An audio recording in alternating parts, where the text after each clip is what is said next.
Hi, I'm Rafael Rojas.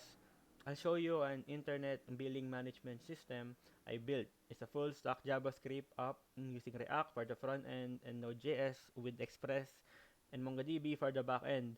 I'll walk through the code and show how data flows between the front end and back end. Let's start. Okay, so when I click Add Customer, watch on the Network tab, we will see a post request appear. So I'll put this here. So okay, add customer. Let's say um,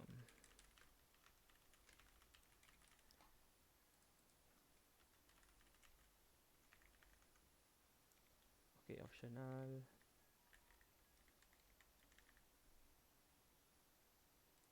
Let's say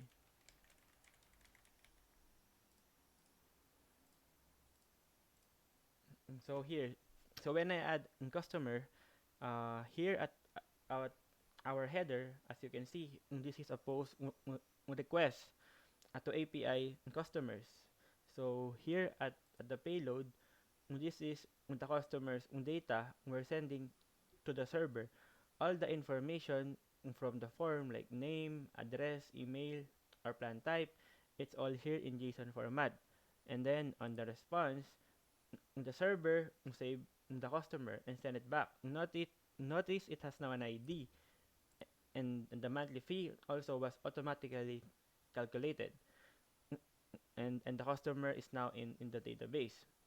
So now I will show you the source code for this one. So here at the on our on front end, in Teams, okay, so let's say on line 74 to 79, we use JavaScript fetch function. Look at line 74. This is where we make the post request, and then line 79 converts our form data to JSON and send it to the server. So at our backend here, okay, so backend customers, and then here in routes, so uh, files are defines our NPI endpoints. Okay, so line 15 maps the post request to API customers to the add customer function. This is how Express routes work. We define the URL and which function handles it. And then for our controller, uh, here as okay, so as you can see on line 8, uh, this is the add customer function, and then lines 10 to 20 uh, extract the data from the request body, and then lines 22 to 36 validates that all required fields are present, and then line 38 calls the model function to create the customer, and line 50 sends the response back to the front end. And then finally, this is the model. It interacts with the database. So let's say line 70 is the create customer function. And then line 71 looks up at the plan configuration to get the monthly fee. Line 76 to 88 to create the customer record in MongoDB. And then also notice on line 86. Okay, so this is where the monthly fee is automatically calculated based on the plan type. Okay, so now let's go back here again. Uh, let's say, okay, let's say I'm gonna update a customer. So let's say, okay, let's say James Harden. Maybe I'll change his name into uh, Jose. So okay, as you can see, we have another request. So here this is a put request to API customers with the customer ID. Put is used for updating existing records.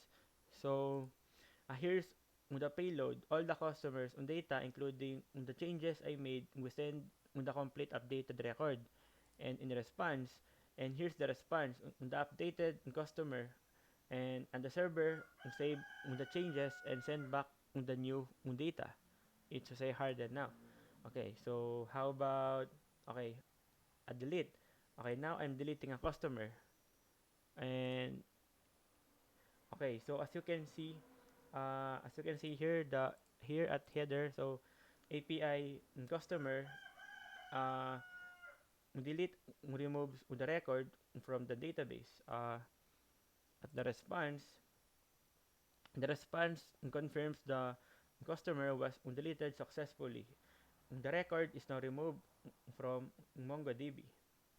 Okay, so and then here at the, where is it? Uh, on our source code at the model, I mean on the route. So here is the update, the delete, and etc.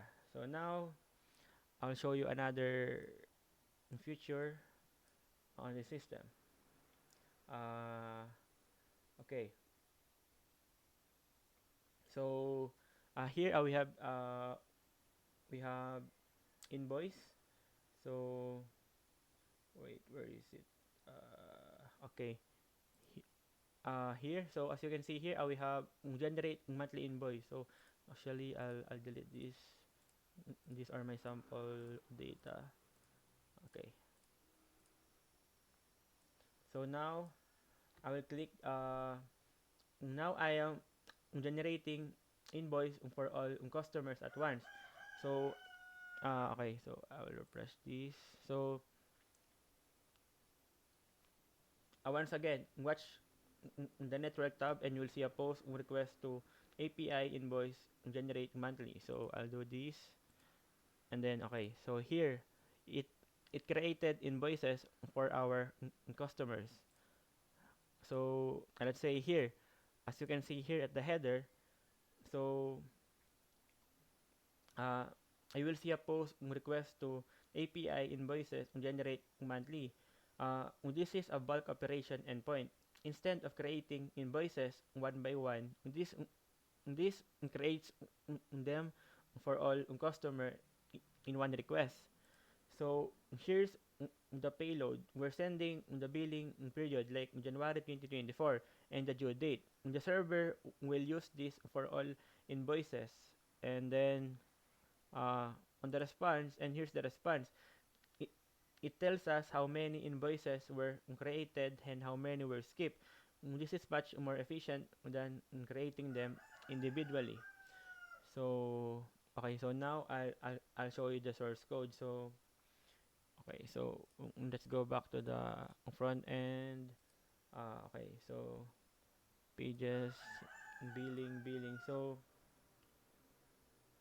okay, so now let me show you.